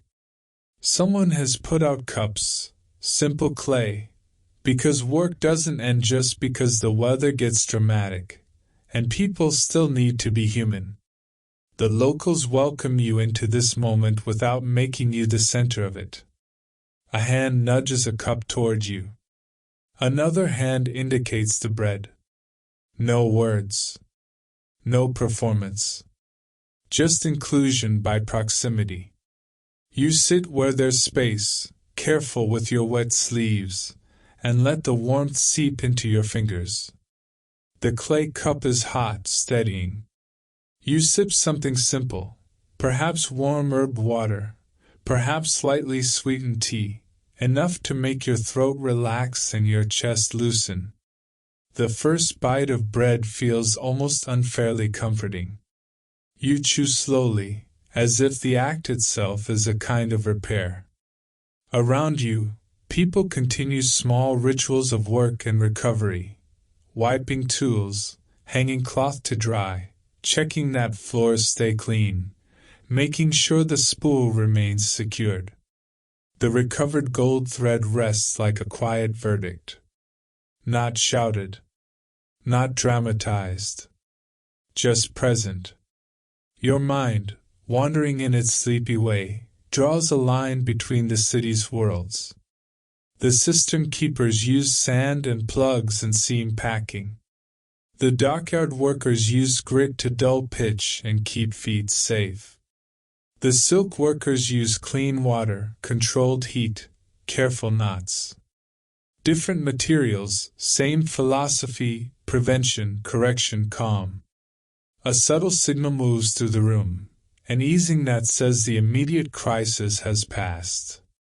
The storm is still out there, but it has been negotiated with. The channels are holding. The looms are humming. The quarter is still dry enough to keep silk honest. Someone steps to a small shelf and lifts out a folded piece of cloth, a finished textile, not enormous, but fine enough to glow under lantern light. The pattern is restrained but unmistakably skilled. A thread of metallic shimmer runs through it, just a line, a whisper of gold. It catches the light and releases it slowly, like the golden horn did at dusk. The cloth is handled with both hands, held up briefly, then folded again with reverence. Not to show off. To remind themselves what all this care is for. You feel, quietly, like you're being taught without being lectured. The lesson is not, don't steal, though that's obviously part of it. The deeper lesson is that beauty is not fragile because it's weak. It's fragile because it requires consistency. It requires agreements. It requires maintenance. One spool missing is enough to threaten a whole chain of trust. One storm surge is enough to test hidden channels. And yet, because people know the quiet maps, because hands remember the right knots, because someone is always listening for the wrong gurgle, things can be restored. Your small problem arrives, almost sweetly, as exhaustion. Not the sharp kind, not the anxious kind. The heavy, settling kind. Your eyelids feel thicker. The warmth from the cup and bread spreads through you, and your body begins to make that slow decision. It would like to be horizontal now, preferably somewhere safe. The locals notice without calling it out. A space is cleared a little farther from the door. A folded cloth is placed, not lavish, just clean. Another lamp is adjusted so the light is softer there, not harsh. You recognize the gesture language by now. Rest here, you won't be in the way, you're allowed. You ease down, not fully lying as if you own the place, but settling into a supported lean against a wall or low platform. The stone behind you is cool but not cold. The air is warm. The loom rhythm in the distance becomes a lullaby again. Clack, thump, whisper, steady enough to hold your mind. You think of the golden horn at dusk, bronze and calm. You think of the Cistern forests repeating columns and patient drips. You think of gold thread hidden under cloth, then returned, as if the city refused to let a small theft become a larger unraveling. And you feel a quiet gratitude, not just for being helped, but for being allowed to witness how a city survives, not by heroics, but by care. Soon, the supervisor returns briefly, ledger closed now, thumb no longer marking a wound, and stands in the doorway long enough for you to understand the message without words. The problem is handled. The system is stitched back together. You can let your shoulders drop. You do. And in that simple act, the night becomes something softer again, less about danger, more about belonging. You stay in that softened corner until the workshop's warmth stops feeling like shelter and starts feeling like a gentle tide nudging you back into the night. The bread is gone, the cup is empty, and the air has that post-storm cleanliness, rain rinsed, smoke thinned, stone cooled to something honest. Farther in, a loom keeps a quieter rhythm now, clack and hush, as if the whole quarter has agreed to work on tiptoes so nothing delicate is startled. A caretaker tilts a lamp toward the doorway. Not a command. A suggestion. The streets are slick but settling. The city is ready to let you go. You rise slowly, because fatigue makes you clumsy, and Constantinople has trained you all night to respect clumsiness the way you respect wind. You don't deny it, you adapt to it. You tighten your pouch not with the same deliberate twist the porter showed you. Your fingertips find the "don't be careless" coin once, cool, steady, just to confirm the universe hasn't stolen it again for sport. On the table, the wrapped gold spool rests under lamplight, secured, returned.